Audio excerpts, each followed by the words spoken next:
गाईंना मी इकडे चरायला सोडलं आहे. आता सकाळी वाजले 7 आणि वासरांसाठी आता आपल्याला आहे ना चार काढायची, थोडीशी चिव्याची चार असते ती, कारण थंडी पण खूप आहे. चिव्याची चार जरा गरम असते, ती गाईंसाठी चांगली असते, म्हणजे गाई वासरांसाठी चांगलीच असते.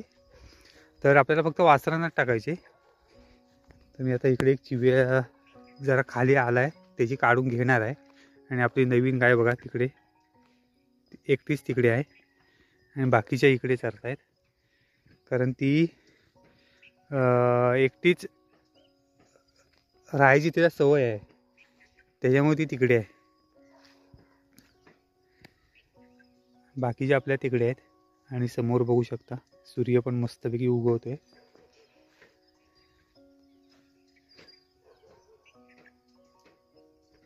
तर चला, चिव्याची चार बघा इकडे समोर आहे इकडे, तर ती मी घेतो काढून.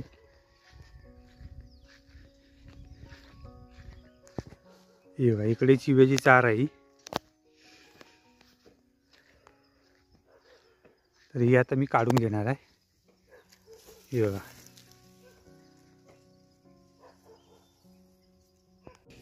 तर एवढी मी काढून घेतले, बरीच आहे, बऱ्यापैकी काढले, कारण थंडी पण खूप आहे. आणि बघा सगळं दव पडलं ना, सगळे ओलं ओलं झालं बघा, अंगावर सगळं पाणी शिंतडलं आहे पावसासारखं. तर चला जाऊया घरी. हॅलो फ्रेंड्स, मी प्रज्ञा, स्वागत आहे तुमचं प्रज्ञास युग या माझ्या यूट्यूब चॅनलमध्ये. बाहेर इथे आम्ही काम करतोय, त्यासाठी इथे असं स्कार्फ घेतला आहे डोक्यावरती, कारण ऊन पण आहे म्हणून. आता माझी कॅप आहे ना ती कुठे भेटत नाही आहे, त्यामुळे असं स्कार्फ मला घ्यावा लागतो. सुयोगने इथे कामाला सुरुवात केलेली आहे. जेवण वगैरे उरकून मी बाहेर आले, जसं की नेहमीप्रमाणेच सगळं आवरूनच मी बाहेर येते, कारण कसं बाहेरचं काम जर करत बसलो ना की मग टाईमचं काय समजतच नाही, किती वाजून जातात ते, आणि त्यानंतर मग जेवणाला उशीर होऊ शकतो. म्हणून मी सर्वात आधी जेवण सगळं उरकून घेते, त्यानंतरच मग बाहेरच्या कामाला सुरुवात करते. तर इकडे आम्ही ना 2 वाफे एक्स्ट्रा केलेत, कारण की आता आपले भाजीचे गिराईक वाढलेत, त्यामुळे वाफेसुद्धा आपल्याला जास्त करायला लागणार आहेत. त्यासाठीच इकडे सगळी तयारी चालू आहे. सुयोगनी सर्व खोदून काढलं आहे आणि आता मी ढिकळं फोडणार आहेत. इकडे पण फोडायचे, तिकडे पण फोडायचे आहेत, पण त्यांनी सुरुवात केली आहे ढिकळं फोडायला. ढिकळं ढिकळं फोडायची ॲक्च्युली माझी ड्युटी आहे. असं काय नाही, ड्युटी असं आमची काय नसते, आम्ही कामं वाटून घेतो दोघं, म्हणजे वाटून घेत नाही, जसं हातात येईल तसं करत जातो. तर तिकडे आपले वाफे आहेच, जे की तुम्ही सुरुवातीला बघितलंच असेल, आणि इकडे पण आपण वाढवलेत. तर आता अजून 2 वाफे वाढवणार आहे म्हणजे झाले वाढवून. फक्त आता शेणखत टाकायचं, मिक्स करायचं आणि बियाणं पेरायचं. ही गुरं पण आपली ना बाहेर आहेत, म्हणजे चरायला गेले, तर त्यांना पण आणायचा टायमिंग झाला आहे, म्हणजे 11 वाजलेत आता. तर मी इकडे आता कामाला आली आहे, तर सुयोग आता जातील आणि गुरांना घेऊन येतील, कारण उन्हात जास्त वेळ त्यांना बाहेर चरणं योग्य नाही. म्हणजे ते आपल्या मनाने तसे चरतातच, पण आपल्या ज्या बाकीच्या गायी आहेत ना, बाबी आणि डॉली, तर तिला आणावंच लागतं, आणि गौरी, राधा वगैरे आपणच येतात. तर चला कामाला आता सुरुवात करूया. तर हे खुटरू आहे ह्यांच्या हातामध्ये, आणि खुटरूनी असं हे करायचं, खणून काढायचं. त्याच्यानंतर मग ती ढिकळं फोडायची, कारण ना ढिकळं खूप आतपर्यंत असतात, तर ती फोडणं गरजेचं असतं. त्याशिवाय कसं आपलं ना बियाणं जे आपण पेरतो ना ते लवकर मग रुजून वरती येतं, नाही तर ढिकळं वरती आली ना की जरा त्यांना वेळ पण लागू शकतो. आणि आतमध्ये बघा हे असं सगळं ना काही नाही काय वाढलेलं असतं गवत वगैरे, ते पण काढावं लागतं. नवीनच वाफा आहे ना, आणि ॲक्च्युली हा नवीन वाफा आहे, तर त्यामुळे ना सगळं पद्धतशीर करावं लागतं. आता हे वाफे कसे आपण भरपूर वेळा पेरून झालो आहे तिकडचे वगैरे, तर त्यांची जमीन आहे ना ती एकदम भुसभुशीत झाली, माती ही कशी कडक ढिपळ असतात ना, ह्याच्या खाली बी गेलं की कसं ते वर येत नाही, पटकन वर येत नाही. तेच तर चला मी करते. मी जरा आलो. तर आता प्रज्ञाचं काम मी प्रज्ञाच्या ताब्यात दिलंय. मी जातो आता गाईने आणायला. माझा तर त्याच्यामध्ये जवळजवळ अर्धा तास तरी जाणारच, त्यांना आणून बांधेपर्यंत, पाणी वगैरे पाजेपर्यंत. हां, तोपर्यंत हा एक वापा आहे मोठा, तो पण टिपळ फोडून घेईल. मग आल्यानंतर आपण याच्यामध्ये शेणखत टाकायचं. सगळ्यात आधी या दोघींना मी बांधतो. ती नवीन पाठी आपली अजून बाहेर तिकडे पुढे आहे, यांना बांधूनच पुढे जाणार मी आणायला. ही पण आली आता पाठवून. ती येणार बाहेरून, ती पहिली पाणीच पिणार, त्याच्यानंतर पुढे येते ती. या दोघी पण पाणी पिऊन आल्यात पुढे. तर इकडे बघा, तर जास्त ऊन आहे ना, त्याच्यामुळे बघा कशी गौरी खाली बसले आणि राधा तिकडे आतमध्ये झाडामध्ये आहे. हे बघा इकडे. आणि त्यांना जास्त उन्हात त्या थांबत नाहीत. ऊन चालू झालं की त्या दमतात. थोडा त्रास होतो, कारण त्यात आपल्या कशा गाया या दोघी आहेत, ते जरा जास्त टक्केवारीतल्या HF जर्सीमध्ये, त्याच्यामुळे.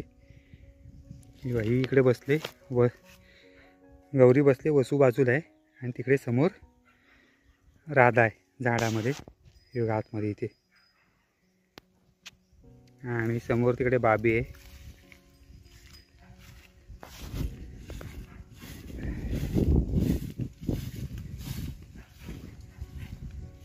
आणि तिकडे डॉली आहे पुढे. तर चला जाऊया आपण यांना घेऊन. पण प्रज्ञाला पण मदत करायला जायचं आहे. त्यांचं कसं आहे, 2-3 तासामध्ये त्यांचं पोट भरतं. चरायला आपण त्यांना सोडतो त्यावेळी. आणि त्या जर जास्त वेळ अशा उणगत बसल्या रानामध्ये, इकडून तिकडून अशा फिरत बसल्या, तर त्या चरून काही उपयोग नाही. ते दूध एकदम कमी देणार, फक्त अशा इकडे तिकडे फिरत. पण त्यांना 2-3 तासामध्ये चरून त्या जर वेळेत आल्या ना घरी, तर त्या दूध पण जास्त देतात. आणि त्यांना रवत करायला टायमिंग खूप भेटतो. आणि एकदम घरामध्ये कशा पाणी पिऊन शांत बसतात त्या, त्याच्यामुळे दुधाला व्यवस्थित असतात. जास्त वेळ पण त्यांना चरवून उपयोग नाही, ते आपलंच नुकसान असतं. चरवून म्हणजे त्या इकडे तिकडे पोट भरलं की फिरत राहणार. आता ह्या कशा झाडाखाली उभ्या होत्या, ती एक तिकडे बसली होती, असं आहे ते. तर चला, सगळ्या आपल्या गायी पण आल्यात. या पण पाठून दोघी आहेत, तर जाऊन बांधूया.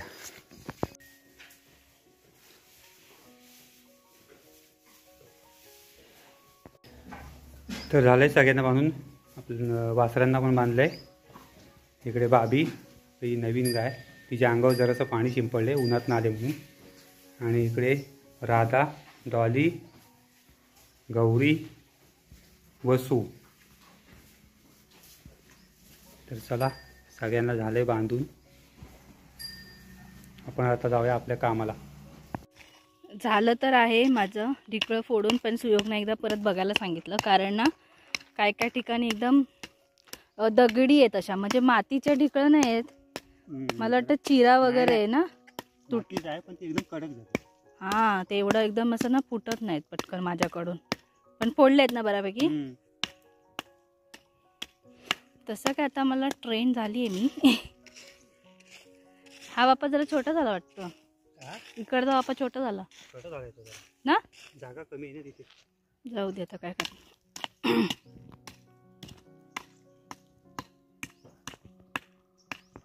आहे ना, खूप ठणक आहे ना. काय काय ठिकाणी म्हणजे तो एवढाच पोर्शन माझा राहिला आहे. मला जमत नाही फोडायला. त्यांना स्वतःला पण एकदम कठीण होतंय ना फोडायला, तर मी काय करणार, फोडणार. आणि हे बघा हात आहे ना असे होतात, वाईट वाईट दिसते खुटरू पकडून. आता आम्ही जातोय शेणखत घ्यायला.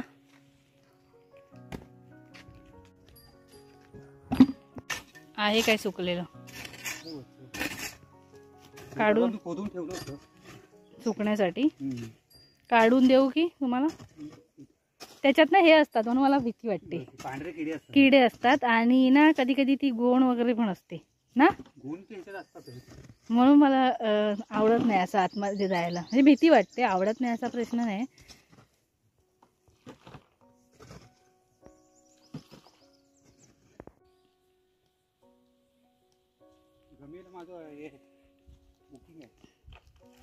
घमेलं नाही म्हणून बादली घ्यावी लागेल. पण बादली घमेल्यापेक्षा जास्त येत असेल ना. म्हणजे तिकडे 7 घमेले आणतो, तिकडे बादल्या 4 आणायच्या. हा, नाही पुरणार, मोठा वापा आहे ना. अशा बादल्या मोठ्या शेणखत आम्हाला 6 किती लागतील तरी 5-6 लागतील, 6-1 लागतील. भरपूर लागतं शेणखत टाकायला. शेणखतावरच सगळी भाजी होते. कोणत्याही प्रकारचं वेगळं खत आम्ही वापरत नाही, ना कुठली फवारणी करत. फवारणी म्हणजे आम्ही कोणती करतो, हळदीचं पाणी, गोमूत्राचं पाणी, कापूरचं पाणी पण टाकतो कधीतरी. म्हणजे तसं गरज असेल तर कापूरचं पाणी टाकतो, नाहीतर बाकी सगळं शेणखतावरच होते. मी आता प्रज्ञाला भरून देतोय, ती टाकतो बोलले. कारण मी एकटं काम कोणतं करायला घेतलं की ती बोलणारच मी मदत करतो म्हणून. तर ठीक आहे, मी तिला देतो भरून फटाफट आणि मग ती जाईल टाकत. म्हणजे तेवढं आपलं काम फास्ट होईल.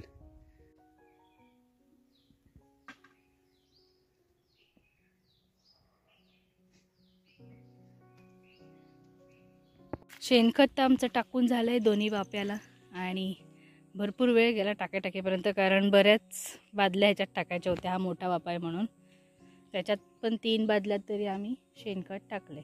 आणि ही बघा गुरं आलीत. आता इकडे आम्ही गवत ठेवलं आहे ना, तर उभी राहणार येऊन इथे. लाईनीतच आहेत सगळी. आणि तिकडे आहे ना गीर गाय आहे, बाकी सगळं एचप सगळ्या मिक्स आहेत. ते बघा ही आता वासरू आहे इकडे वस्तूसारखं, गवत खायला आले. नाही आमच्या डॉलीसारखं आहे सेम. ते बघ लाईनीतच आले आहेत आता. एक आलं तर काय काय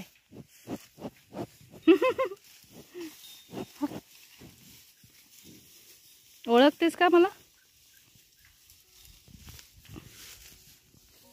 चालली आता. कुठे जाणार ही गुरं? इथेच राहणार. ही गावठी गुरं सगळी. तेच म्हटलं वाड्यात जाणार ना. पण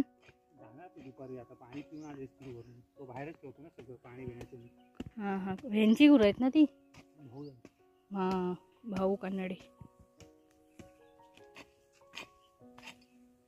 त्यांचा टायमिंग झाला असेल वाड्यात जायचा. आता शेणखत आणि माती सर्व मिक्स करून घेणार. अशा ह्या प्रोसेस असतात भाजी पेरण्याच्या अगोदर. सर्वात पहिलं तर भाजावळ पण करतो, पण आता आम्ही काय भाजावळ वगैरे केली नाही आहे. तिकडच्या साईडला केली होती स्टार्टिंगला. हां भाजावळ केली की चांगली येते भाजी, पण नाही केली तरी असं शेणखत वगैरे असतं त्यामुळे येते. पण शक्यतो ना प्रोसेस स्टेप बाय स्टेप करायच्या. म्हणजे पहिली भाजावळ, त्याच्यानंतर मग असं सर्व वापा तयार करायचा खोदून, ढिकळं फोडायची, शेणखत टाकायचं. त्यानंतर शेणखत टाकल्यानंतर शेणखतनी माती मिक्स करायची आणि त्यानंतर मग बियाणं पेरायचं. आता काय जण खतं पण वापरतात बियाणं वगैरे पेरून झाल्यावरती. बियाणं पेरून झाल्यावरच वापरत असतील ना, जरा रुजून आली वरती की ना भाजी.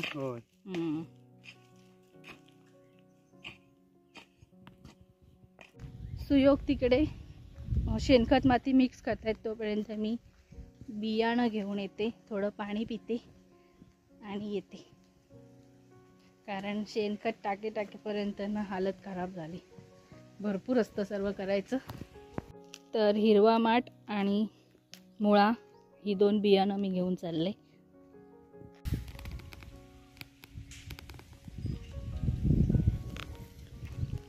इकडे आता आम्ही हिरवा माठ म्हणजे पालाभाजी आपली हिरवी ती पेरतोय.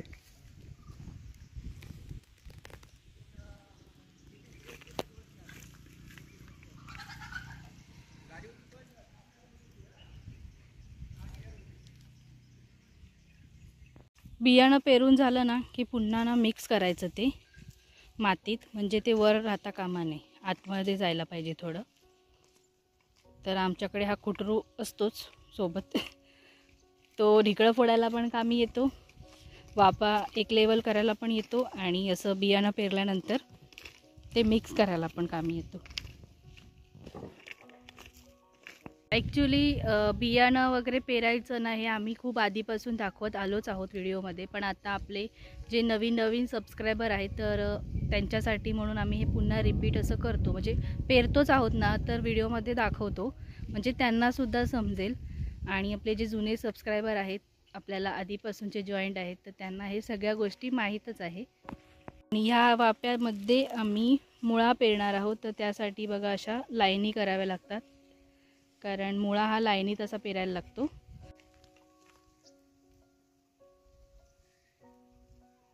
आता मुळ्याचं बियाणं पेरतोय आम्ही. हे असं एकदम लाईनी मारूनच पेरावं लागतं. जास्त घट्ट नाही पेरायचं, पातळच पेरायचं.